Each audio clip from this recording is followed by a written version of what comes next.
And so what the Crow's crew focused on was the inner relationships of the characters. And you saw the development. You saw at the beginning when they first met. You saw kind of a, spoiler alert, little love interest thing going on there. And also the comedic aspects, which there were quite a few. It was actually really fun on that crew. I knew that we were going to a haunted hospital, and that was kind of part of what attracted me to the project and kind of part of why I asked to be a member of it. I actually do have psychic abilities.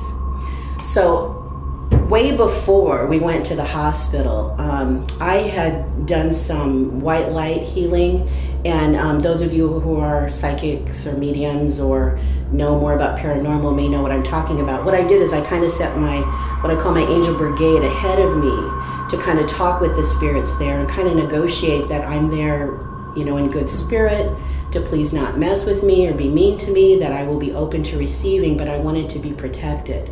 So I did that a week or two before we actually had the shoot, so that I knew that I would be safe and that I could be safe there in that environment.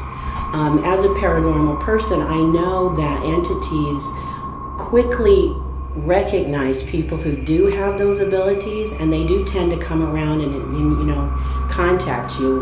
We're kind of like a pretty shiny object. They kind of can't help themselves.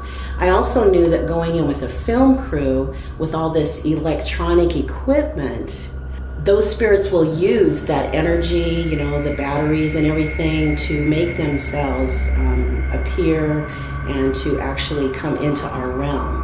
I actually also was privileged, because I came on the crew so early, to see the stories from the location scout that the directors had done with a photographer, actor friend of mine, Wes Ramsey. And there'd already been stuff happening with his equipment and the batteries being depleted at the hospital. But then after he left, they magically were not depleted. So I was like, oh yeah, there's some stuff going on up in there. So I knew that I needed to kind of protect myself and send my angel brigade forward. And then I felt comfortable going, and I did have quite a few experiences happen. I knew that being in the hospital was just going to be an overload for me, because again, they were going to know that I knew and felt and sensed them. So for me to feel comfortable and to get some rest, I definitely made that choice early on that I wouldn't stay in the hospital 24 hours. So yeah, I did go and take advantage of the vacation beach home for a few hours at night for some rest and sleep, and to kind of recharge my battery as well.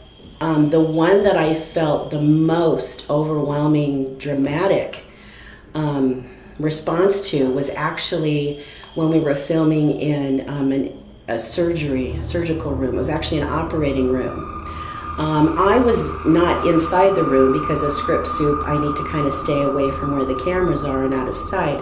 I was actually in the little hall area outside the surgical rooms. Even being in that hallway, what I got a sense of very, very strongly was just this overwhelming negative emotion. And I kept trying to, I was almost on the verge of crying.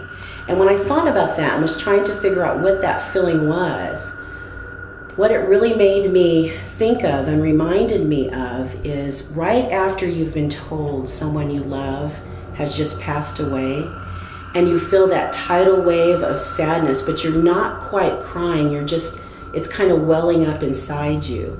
And that's the best way I can describe the way that felt. A couple of the guys in the crew were kind of trying to get me to go in there because they knew that I sensed it. And I would get to the door frame, and I literally could not physically force myself to go in that room. It just felt so sad and overwhelming. I didn't feel threatened. I didn't feel in danger. It just was so intense.